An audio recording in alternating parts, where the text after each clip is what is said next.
paz bendita de Jesus Cristo seja com todos. Deus é o nosso ajudador. Por isso, somos vencedores. Porque Ele nos ajuda. Está chegando a esperada data da campanha lá em Guanambi, na Bahia, nos dias 26, 27 e 28, com o pastor Valfrides. Estava recebendo mensagens de irmãos de lá, dizendo: está chegando o dia, a expectativa. E dizendo mais: muita gente vai se reunir aqui. Eu creio que o Senhor, a exemplo do que tem feito em outras campanhas, fará nessa também. E eu quero pedir para a igreja orar ao nosso favor da campanha, porque a gente vai mexer com o mundo espiritual, né? O mundo das trevas, com o poder do Evangelho de nosso Senhor Jesus Cristo. Mombrana, quando ia a essas campanhas, ele pedia a oração dos santos. Muito embora ele fosse dotado de um dom singular, mas ninguém é tão rico que não possa receber. Eu sou necessitado. Eu preciso que Ele me use. São João 15, versículo 5, Jesus disse: sem mim nada podeis fazer, né? Então, a igreja se sinta assim na responsabilidade de orar por nós, pelo sucesso da campanha, que está sendo aguardada com tanta expectativa, né? Eu quero dizer também, irmãos, que nós estamos com mais um recurso da tecnologia, que é o aplicativo no celular com Android, pregando a verdade. O símbolo é a estrela de Davi. Eu vou pedir aos irmãos que operam aí no som, tem como pôr na tela?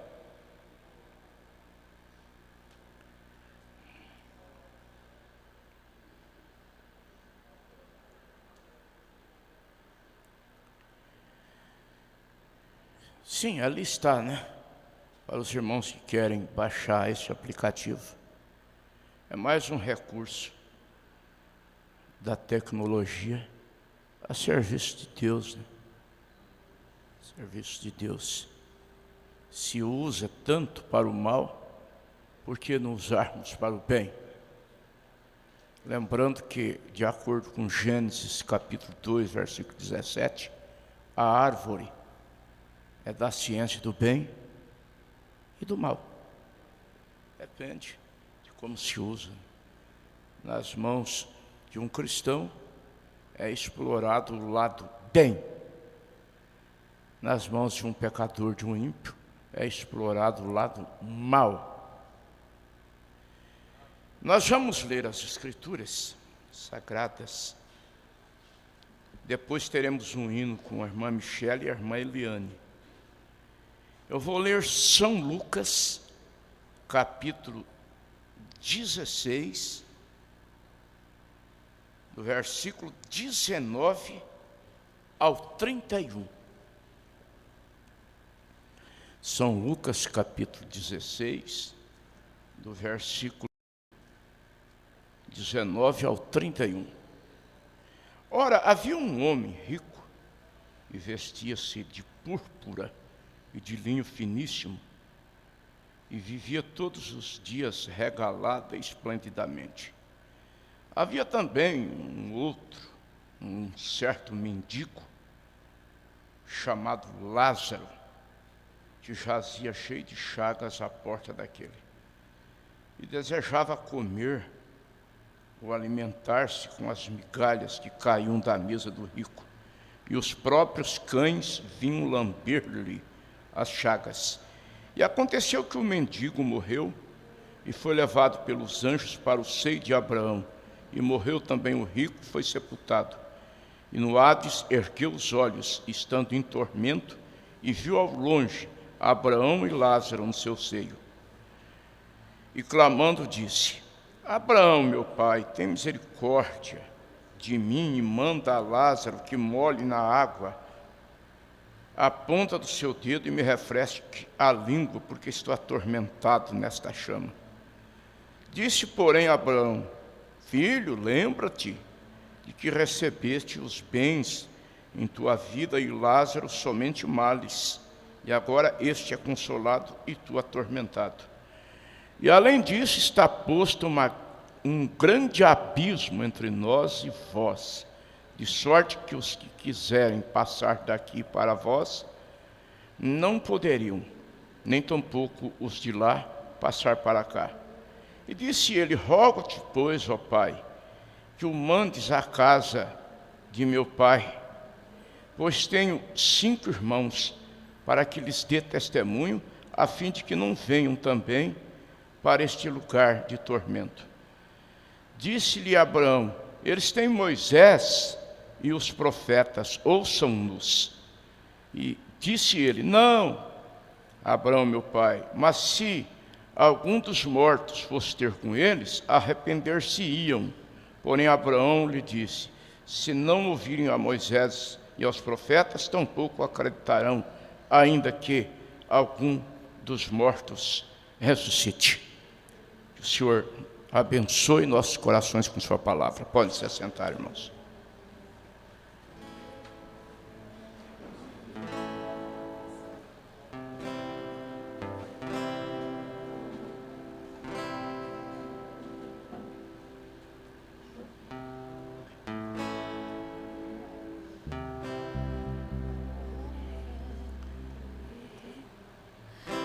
Tapera velha, toda deteriorada, pintura suja, parede rachada, era invadida, o infame invasor dela não cuidava. Mas teve alguém que se agradou da mesma, pagou o preço que ela não valia e decidiu fazer sua morada a partir deste dia.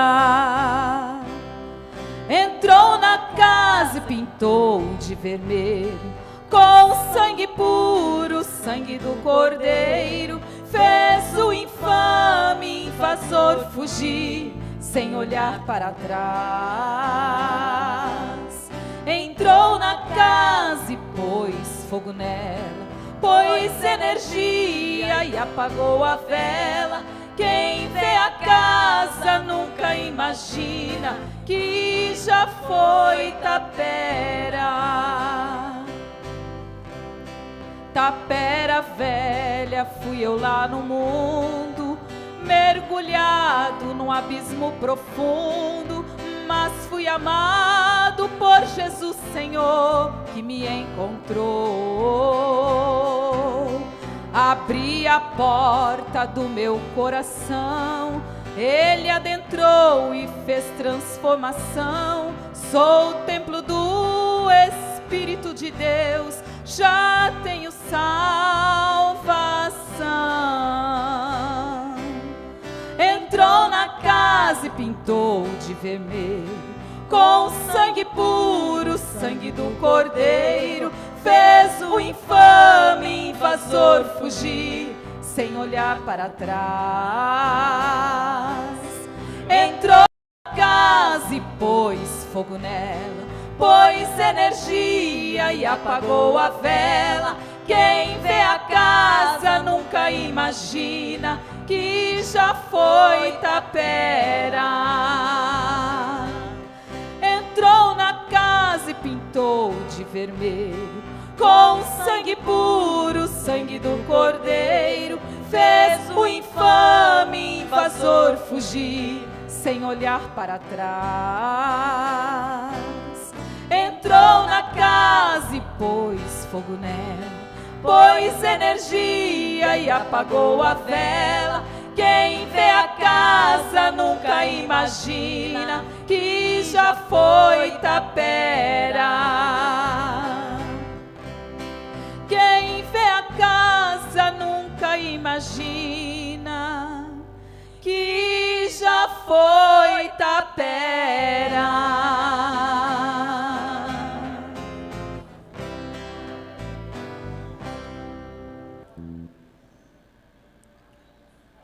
O apóstolo São Paulo, na segunda carta aos Coríntios, capítulo 2, versículo 11, falando em relação a Satanás, ele disse: porque não ignoramos os seus ardis. Você não pode ignorar. Ele é ardiloso, perspicaz, astuto. Inclusive, lá no Éden, ele usou um animal que era o mais astuto de todos o que Deus tinha feito. Gênesis capítulo 3. Versículo 1. Ora, a serpente era o mais astuto de todas as alimarias que o Senhor Deus tinha feito. Razão pela qual Satanás passou a ser chamado de a antiga serpente. Apocalipse capítulo 12, versículo 9. A antiga serpente que engana com a sua astúcia. Foi o que São Paulo temeu em relação à igreja. Na segunda carta aos Coríntios, capítulo 11, versículo 3. Eu temo que, como a serpente enganou Eva, também sejam corrompidos os vossos sentidos e se apartem da simplicidade que há em Cristo. Satanás, com a sua perspicácia, tem procurado enganar as pessoas, dizendo-lhes que após a morte ainda há oportunidade de salvação, apresentando duas perniciosas doutrinas. Através do catolicismo, o purgatório; do espiritismo, a reencarnação. O purgatório, esse lugar fictício é porque não existe. Essa doutrina foi inventada pelo Papa Gregório o Grande, no ano 593. Ele era chamado de Gregório o Grande, no ano de 1593. Segundo essa doutrina, quando o homem morre, a Igreja Católica classifica assim o pecado em duas modalidades: pecado mortal e pecado venial. É um recurso teológico dela. E a pessoa que deve apenas pecado venial, que seria uma culpa mais leve, ela não pode, ela não vai para o céu. Mas não vai para o inferno, também porque a sua culpa não é grave, não é o suficiente para mandá-la para a condenação do inferno. Daí a necessidade, segundo a Igreja Católica, de um lugar intermediário entre o céu e o inferno, esse lugar fictício chamado purgatório. A alma vai para esse lugar dependendo de sufrágios, de rezas.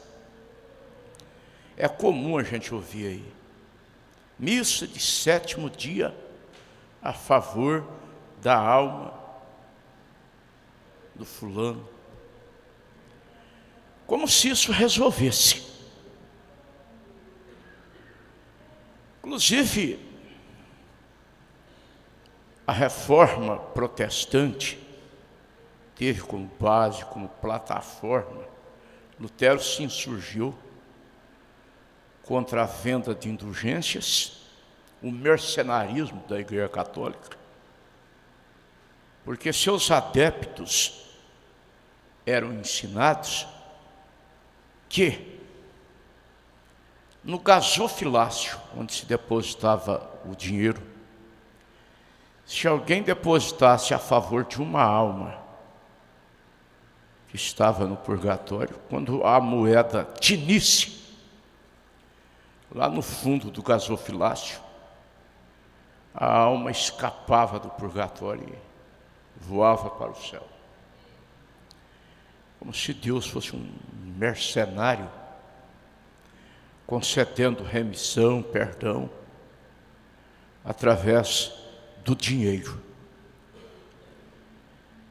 Isso me faz lembrar de Atos capítulo 8, versículo 20, quando Pedro disse para aquele mágico: o teu dinheiro seja contigo para a tua própria perdição, pois julgaste adquirir por meio dele o dom de Deus.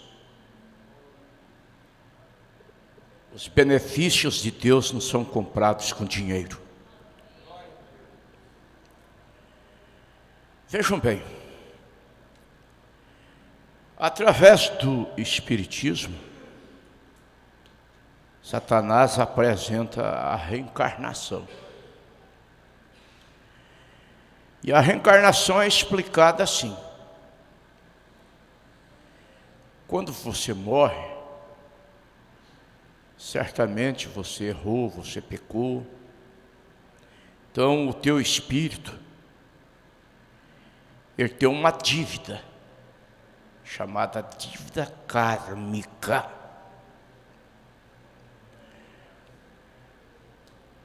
Nasce um bebê,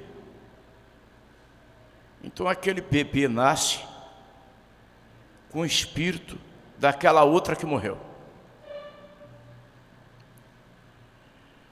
Aquela outra que morreu, seu espírito reencarna-se em uma nova matéria, em um bebê.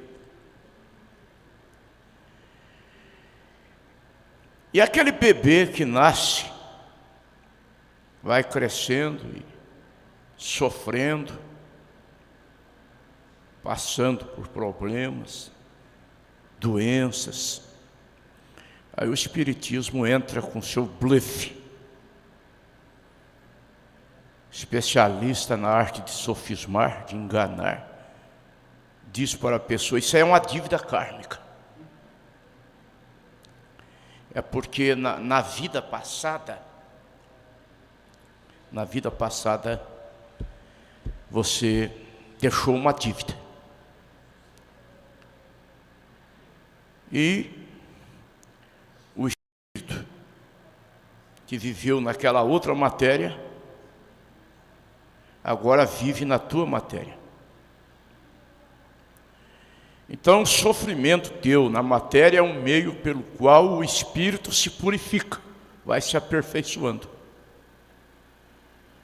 dos males cometidos na matéria anterior. Isso é um engodo.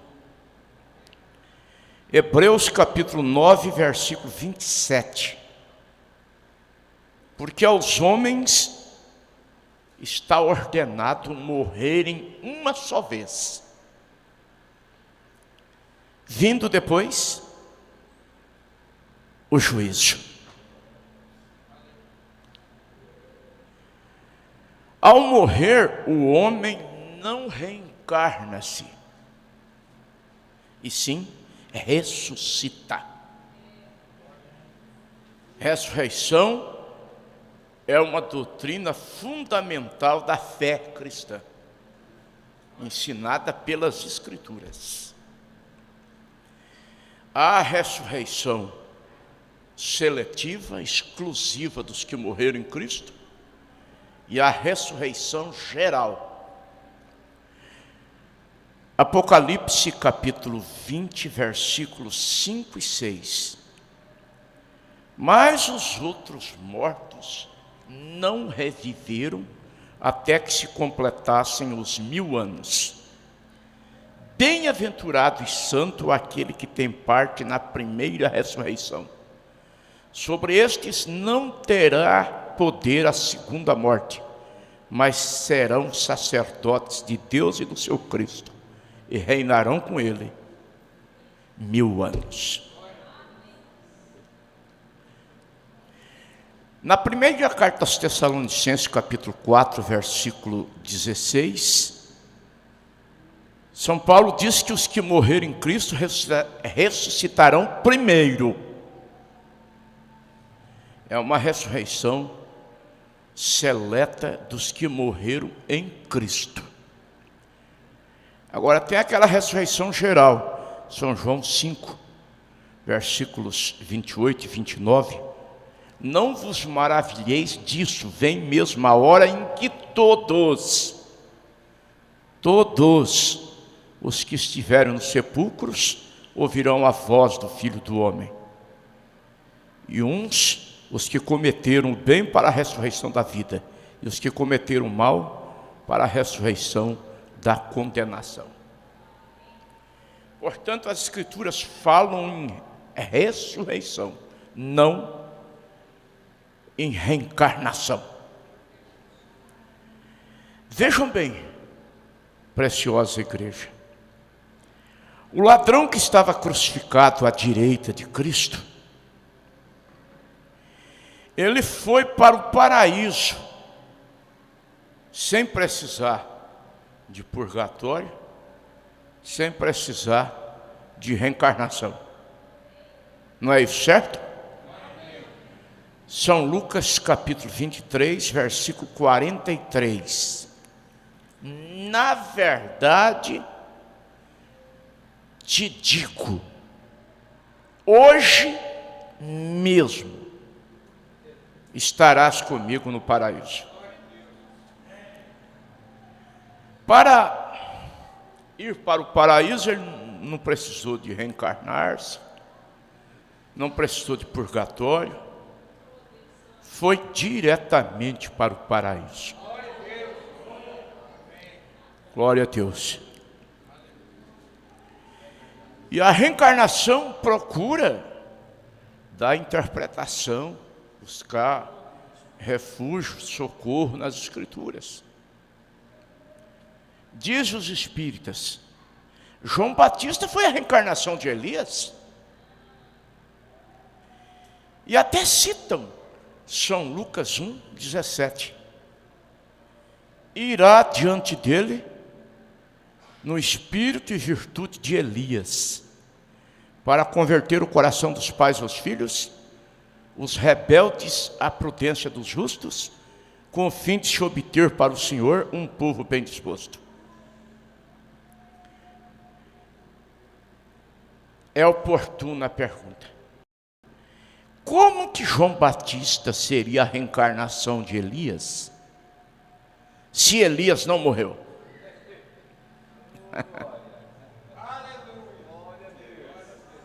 Elias não morreu. Elias foi levado ao céu. Segundo o livro dos Reis, capítulo 2, vocês encontrarão a partir do versículo 9. Elias subiu ao céu em um redemoinho. Veio uma carruagem com cavalos de fogo. E Elias foi separado de Eliseu. Ele subiu ao céu. Então João Batista não poderia ser a reencarnação dele.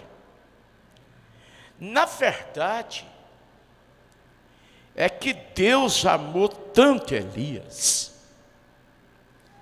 que chamou o seu próprio espírito de espírito de Elias. O espírito de Elias em João Batista era o espírito de Deus. Fala-se espírito de Elias devido à característica de Elias. João Batista tinha a peculiaridade de Elias: intrépido, corajoso, ousado. Foi se envolver com a vida adulterina de Herodes, que vivia com a mulher do seu irmão, e sem medo, porque o homem de Deus não tem medo de falar a verdade. João Batista o denunciou, o corrigiu. Não te é lícito possuir a mulher do teu irmão, isso é adultério. Ele pagou por aquilo, foi preso, mas não se intimidou. Teve a sua cabeça cortada, mas não se intimidou. Sua cabeça que foi pedida em um prato.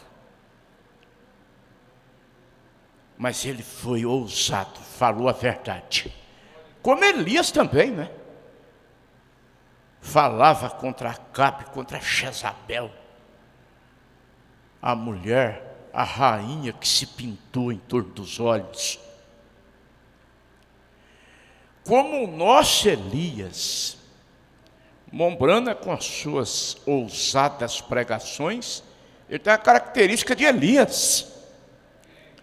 Ele fala contra essa Jezabel, esse sistema religioso pervertido.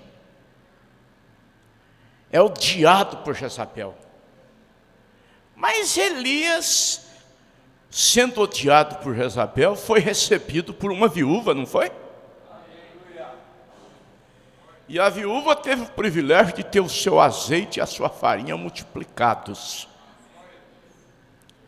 Nós agradecemos a Deus sem exagero, sem tonterias.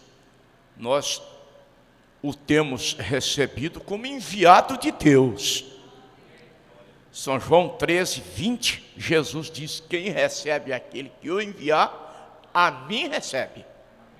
E Mateus 10, 41, Jesus diz também: quem recebe um profeta na qualidade de profeta, receberá galardão de profeta. Igreja, como eu já disse, essas duas doutrinas são perniciosas, porque Satanás tenta desvalorizar o sacrifício suficiente, sangrento de Jesus Cristo lá na cruz. O único meio do homem se purificar dos pecados. E não é depois que morre, não, é agora, é com vida. A prescrição, a receita está em Atos 2:38. Arrependei-vos, cada um de vós, seja batizado em nome de Jesus Cristo, para perdão dos pecados, e recebereis o dom do Espírito Santo. Hebreus 9, 22. E quase todas as coisas, segundo a lei, se purificam com sangue. E sem derramamento de sangue, não há remissão. Ali não diz sem purgatório, não há remissão, sem reencarnação, não há remissão. Ali diz: sem derramamento de sangue não há remissão. Correto? Primeira carta de São João, capítulo 1, versículo 7. O sangue de Jesus Cristo, seu Filho, nos purifica de todo pecado. Apocalipse 22, versículo 14. Bem-aventurados os que lavam suas vestiduras no sangue do Cordeiro, para que tenham direito à árvore da vida e possam entrar na cidade pelas portas. Aleluia. O sacrifício de Jesus Cristo é o todo suficiente. Não existe lugar intermediário entre o céu e o inferno, esse lugar fictício, purgatório. Não existe reencarnação. Existe ressurreição, como eu já disse. E quando a pessoa morre, a sua alma vai para um dos dois lugares, para o céu ou para o inferno. Vejam bem que São Paulo, em Filipenses capítulo 1, versículo 23, ele disse assim: porque eu desejo partir e reencarnar-me. Desejo partir, passar pelo purgatório? Não.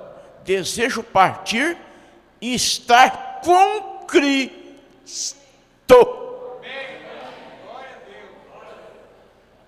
Quando o salvo parte, ele vai, seu endereço é o céu. Aleluia. Ele vai estar com Cristo. Deus lhe dá uma roupagem para que seu espírito não fique nu.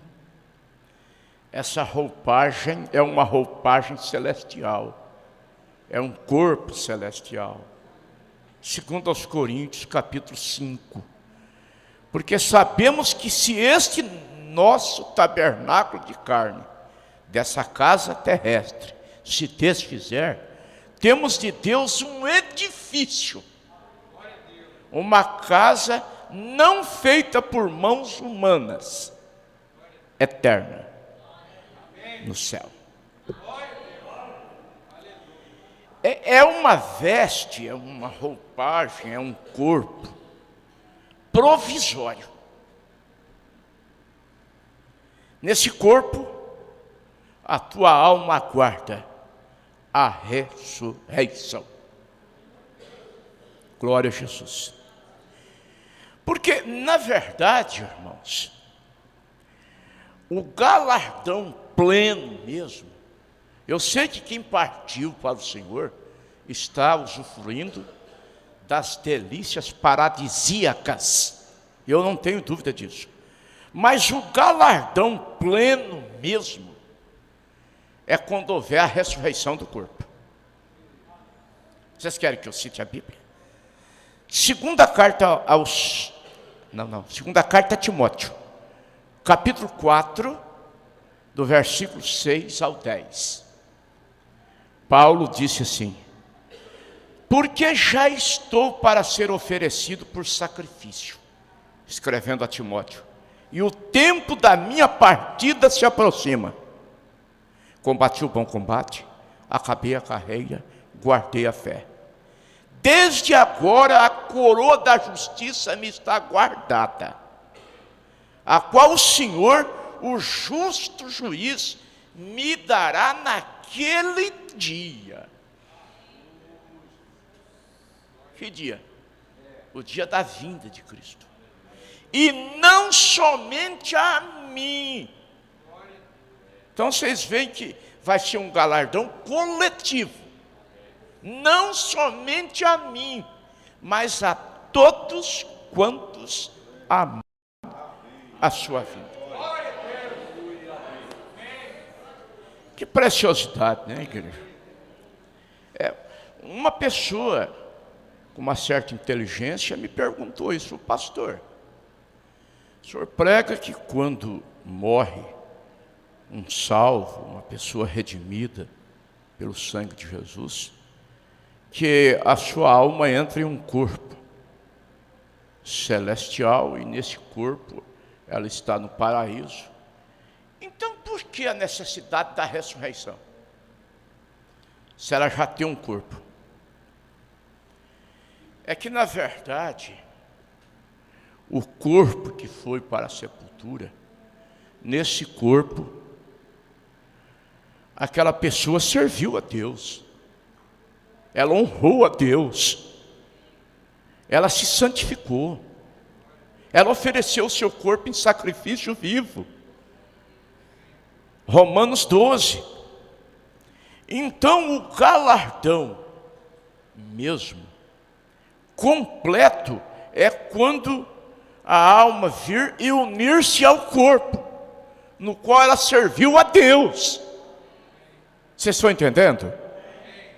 Por isso, quando Jesus voltar a segunda vez, ele vai trazer os espíritos dos que dormiram nele. Se você apanhar primeira carta aos Tessalonicenses, capítulo 4, a partir do versículo 13, vocês encontram o seguinte: porque não quero, irmãos, que ignoreis acerca dos que já dormem, para que não vos entristeçais como os demais que não têm esperança.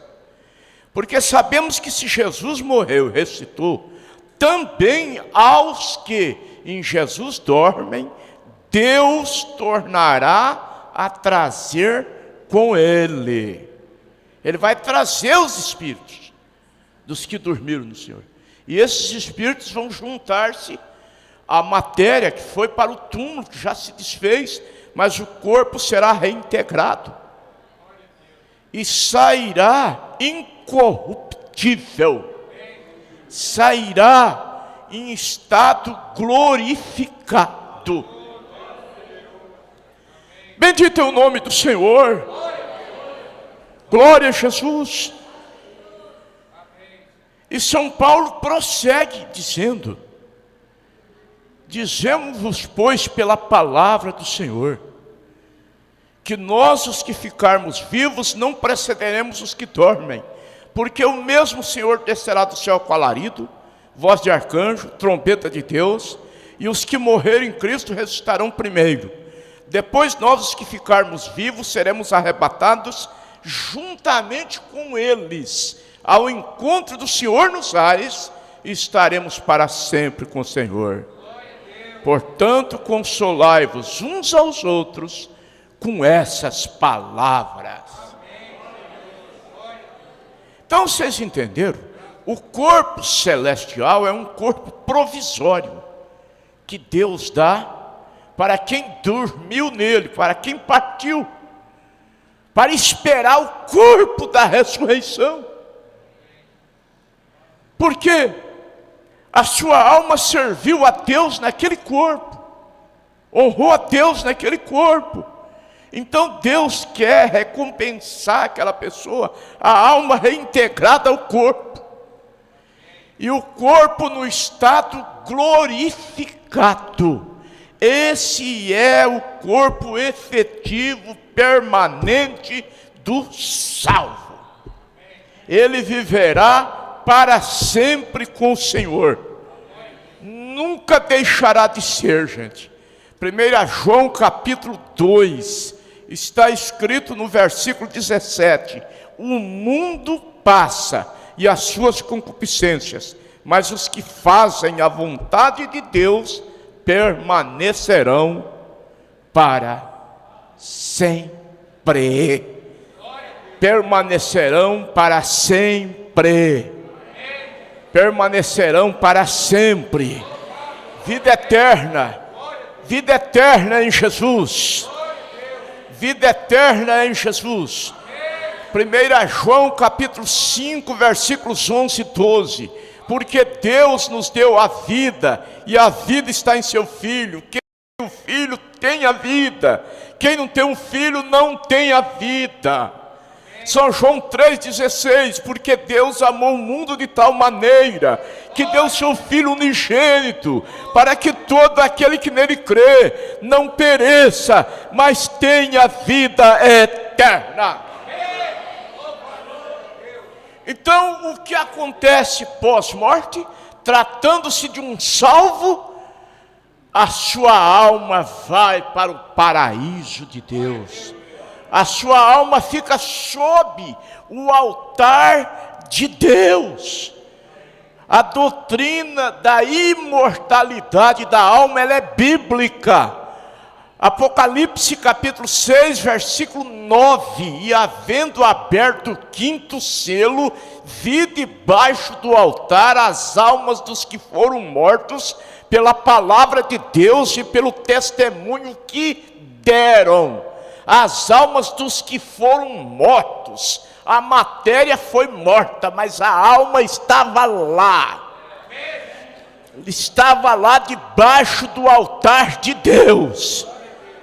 Tratando-se do ímpio, no caso da parábola do rico e Lázaro, o rico foi para o Hades, para o Seol, para o inferno, para o lugar de tormento, e era irreversível, não tinha como sair de lá. Como também quem está no paraíso não tem como sair também. A morte sela irreversivelmente o estado da pessoa. Por isso pensemos agora na nossa salvação. Pensemos na oportunidade que Deus está te dando.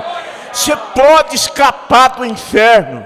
Você pode escapar sim. Hebreus capítulo 2, versículo 3. Como escaparemos nós, se não atentarmos para uma tão grande salvação, a qual primeiramente foi anunciada pelo Senhor, e depois pelos que a ouviram acerca dela. Esta salvação está no nome de Jesus Cristo. Quem salva é Jesus e ninguém mais. Não existe purgatório, é fictício, não existe reencarnação. Nenhum espírito se purifica sofrendo numa outra matéria, reencarnando-se em outra matéria. É embuste, é engodo, é falcatrua de Satanás. Porque Cristo teria morrido, porque Cristo sofreu em vão. Ele sofreu por mim, Ele sofreu por você. Você não precisa de sofrer para ser salvo. Salvação está em Cristo, unicamente em Cristo. Quem salva é Jesus e ninguém mais.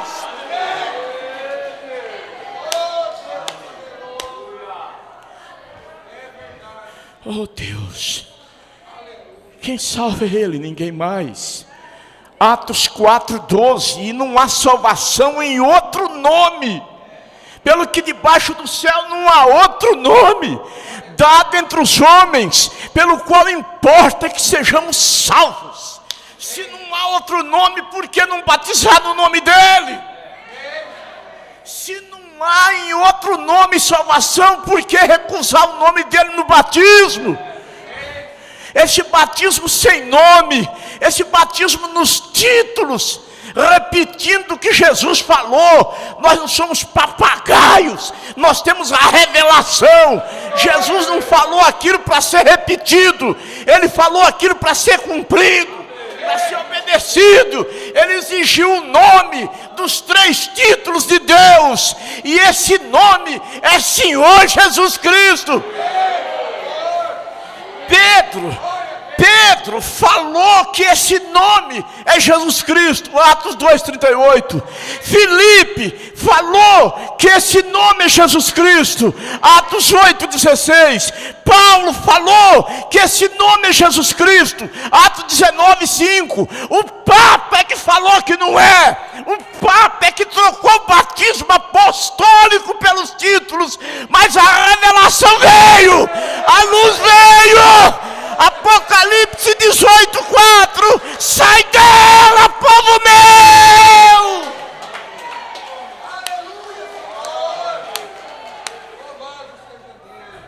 Aleluia. E eu vou pedir que vocês fechem os seus olhos. Nós vamos orar.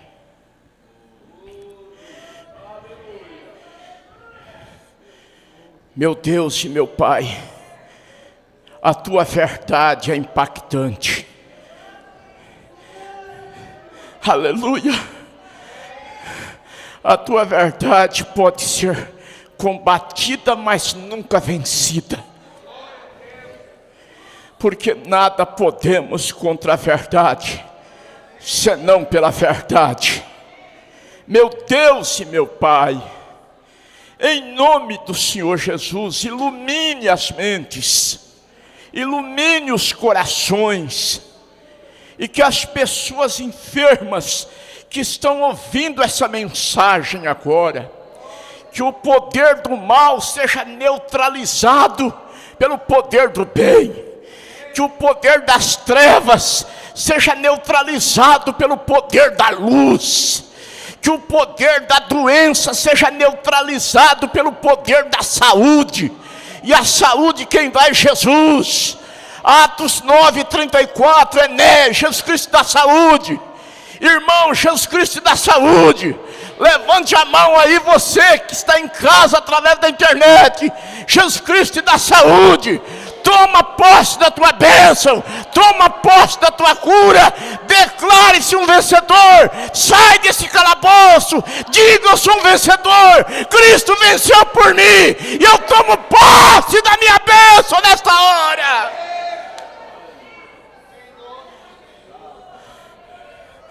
Oh Deus,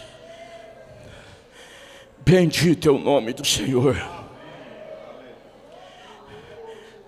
Santo, santo, santo é o nome do Senhor. Glória a Deus.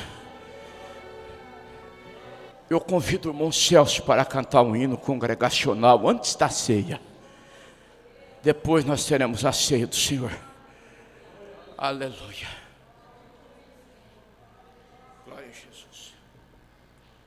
Glórias a Deus. A minha alma estava longe do caminho do céu. Eu era cego e desprezível pecador, mas Jesus já transformou minhas trevas em luz. Lá maior, 172. A minha alma estava longe do caminho dos céus.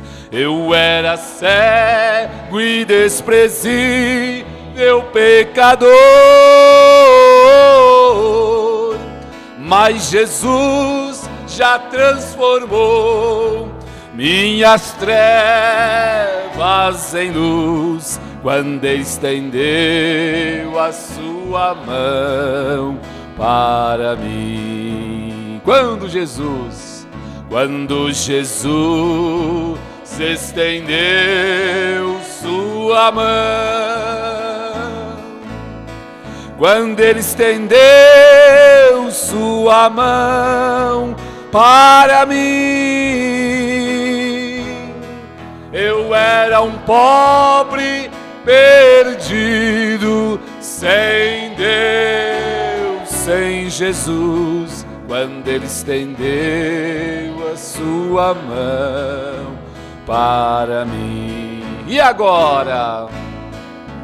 Agora me regozijo desde que o aceitei, e na tempestade eu posso sossegar, pois com Ele estou liberto do perigo e do mal, desde que estendeu sua mão para mim. Quando Jesus, levante a mão para Ele, aleluia, aleluia. Sua mão para mim, eu era perdido, sem Deus, sem Jesus, quando estendeu a sua mão para mim. Mais uma vez agora. Desde que eu aceitei, e na tempestade eu posso cegar, aleluia. pois com ele estou liberto do perigo e do mal. Do perigo e do mal, desde que estendeu sua mão para mim. Aleluia! Cante! Quando Jesus sua mão, quando estendeu sua mão para mim, eu era um pobre perdido, sem Deus, sem Jesus, quando estendeu a sua mão para mim. Aleluia, Deus. Vamos ler as Escrituras. São Mateus capítulo 26, do 26 ao